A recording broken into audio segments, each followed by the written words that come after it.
Brilliant. Hello. My name is Andres, and I've had the privilege to accompany Estonia on its digital journey from a fairly unremarkable Soviet state to where we are now. I'm an educator, an architect, a student as well. And what I'm going to talk about was already described in quite a bit of detail. But first, for something completely different. Bees. Did you know that bees actually cannot fly? They can't. You see, if you look at the frequency with which they flap their wings and their tiny bodies, it doesn't add up. In order for them to be able to sort of flap the wings with the frequency that they do, they must be made out of pure sugar almost, which would be lovely, but it's not the case. So at least physicists thought up until quite recently that bees actually cannot fly. Bees, knowing nothing of this, kept happily buzzing along the fields. And this is my essential kind of challenge with trying to explain an AI vision to you guys. Because most of you have been happily buzzing around the AI fields for the past few years, making your vision happen. And nothing I say about what my vision might be should actually deter you from making what you believe to be the next big thing. My other challenge is that we appear to be in the middle of some sort of bifurcation event where the possible paths diverge.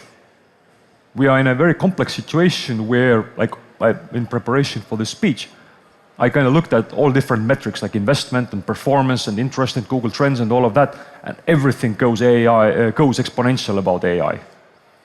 Everything about data and AI is exponential. This to me indicates that we are experiencing something that is dynamically very complex, meaning that even minor changes in assumptions can lead to radically different results in terms of what the vision might be or what the future might look like. And this makes making predictions or putting forth a vision very difficult unless I want to make myself even bigger fool than I am now. Talking about bees at a tech conference. Weird.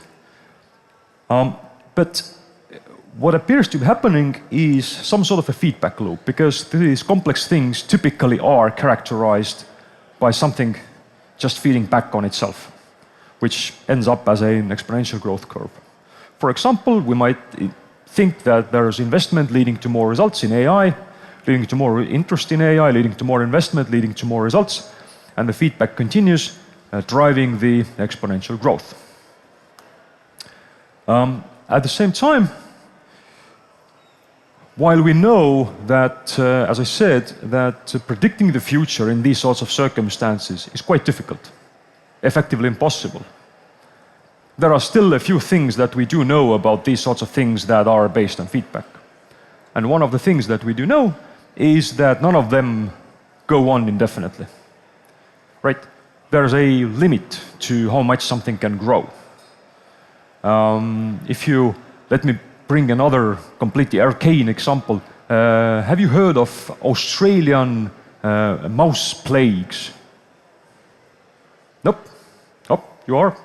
Yep. It's the times when you get massive proliferation of mice everywhere. But they don't last very long. Why? Because A, the farmers get very angry. Whoever eats mice, they get big and they have big litters, and animals get bigger and there are more of them. And eventually the nature finds its balance. And this is a general rule. Whenever something tries to go exponential, there eventually is something that tries to balance that growth. And this is what we know from theory. So we might get something like this, where results in AI increase side effects, which raise the interest of regulators going, maybe this AI thing is dangerous. Leading to higher regulation, of course, leading to less investment in the area, balancing out the growth. And so, for me, it is not as interesting to say where the AI will be, but for me, it's the question, what are the balancing loops that might happen? What are the mechanisms that might kick in limiting the AI growth as we see it? So this is what I'm going to talk about. What are the limitations to AI? And of course, being a middle-aged, grumpy Estonian IT guy, like, of course, I'm going to talk about how things would go wrong rather than how there's going to be a splendid future ahead of us. Also, I'd like to switch into an area where I'm slightly more familiar and on a firmer ground, which is digital societies, which is my passion and consultancy subject for many years now. And so let's focus on what are the limitations to AI in Estonia and how we might overcome them. And maybe that is something to aspire toward. I just realized this slide makes no sense unless you have some history of Estonian popular music, and even in that it's quite arcane. But the point here is that Estonia is very small, but the AI thing is very large, right? AI needs large amounts of data, it needs large amounts of computing power, large investments, large teams of researchers moving things forward. And these are not just available in Estonia. If we want to build a large language model in Estonian language, it would definitely be inferior, and whatever we do, it would be inferior to the English language one, simply because there is few orders of magnitude, several orders of magnitude actually, less content ever created in Estonian than there is in English. So we have just less data to train the model on. Estonian Tax and Customs Board might have grandiose, great ideas on how to build AI-based tax whatever solutions, but there's only so many tax declarations 1.3 million people can generate. There's a limit to that. And so I don't think there is a feasible strategy in Estonia other than just riding the wave, which is very different to what has happened till now. The Estonian success is based on Estonians going very closed and just doing their own thing regardless of what the world says, quite like the bees. And just building out our own digital society based on what we think is right and not based on what anybody else is saying, and we were told repeatedly that this is going to end in disaster. It didn't. In this case, in case of AI, we need to be part of that bigger wave. We need to have the capabilities and the structures available for us to take advantage of that growth that occurs globally. The second challenge that we have is a challenge that Skype definitely had. Microsoft has it, had it actually. Facebook is currently going through it. Google has had it. And it's this problem. It's success. We changed the world. Now we have to do it again. We have built a digital society that's marvelous. We have hundreds of high-quality data sets, as high as you would expect, and you could reasonably expect. Hundreds of APIs, they are used to deliver actual value to the citizens. It's brilliant. It's really good. And it's been there like 15 years now. Now what? What's the next big thing? See, once you have achieved your strategic goals, once you have went and changed the world, how can you repeat that performance? Also, once you have gone and changed the world and built your startup or built your country, now you have these big organizations behind you. And big organizations think big or expensive ideas.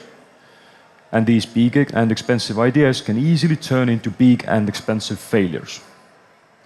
And this is a fundamental challenge Estonia faces. How can we change this brilliant thing that we have without actually destroying it? And how can we make it so that these big ideas don't turn into big expensive failures? This guy has the answer, I believe. It's my firm belief. This guy is Erik von Hippel. He's a professor at MIT, and he has dedicated his life studying what's called democratic innovation. Turns out that many things, from band-aids to heart-lung machines, by the way, were invented to solve a particular person's particular problem. Users of technology use technology to solve their own problems. It's not a corporation, it's not a company, it's not the state who solves the problems a person might have. It's the person who has the tools available to them to solve their own problems. And if you think about it, AI is the most democratic technology there is. Like, the moment you can communicate, you can already use AI. If you are able to write like 5 lines of code, you can already use ready-made models. If you're willing to spend few days to understand some of the APIs, like, you can train your own models. The entire AI thing rides on top of the existing revolution, I would call it, of open source software. So the democratic innovation and AI are, in my mind, a match made in heaven. And this, I believe, is the foundation of Estonia's digital future. This is the vision of Estonia's data and AI-enabled future. In this future, every Estonian, public servant, random citizen, entrepreneur, whoever, has the tools, has the skills available to them, has the data available to them to utilize AI to solve their problems. A public servant should be able to just hand over their whatever mundane task they might have been assigned to the AI and focus on something creative, something meaningful, moving the state forward. A grandmother whose granddaughter is part of some strange global weird tribe that the grandmother and I don't even understand should be able to ask the AI and should have the skills to ask the AI and should be able to think that AI might help in that problem. So what might a sort of national dress of that tribe look like based on Estonian national colors? Because in Estonia, every kind of village almost has their own specific pattern of those stripes. Why wouldn't the grandmother be able to sort of ask the AI? Her parents are from these regions using these stripes. What would her stripes look like? Even though she's now based in California or Spain or Botswana or wherever else. And in that setting, it is not the big, expensive ideas of the government, but it's the many, many, many, many, many small ideas of people solving their everyday problems. That is the vision of this digital and AI-enabled society. And if none of those ideas turn out to be massive, I don't think there is going to be a massive international trade and like $10 billion market in national dresses in those stripes. Unlikely. But if none of those ideas turn out to be the next big thing, at the very least, we have solved 1.3 million small problems for Estonian citizens. And if it turns out to be the next big thing, one of them, then awesome. Estonia has found the way forward. So my vision is about small things, small problems, and good practical solutions using data and AI. Thank you.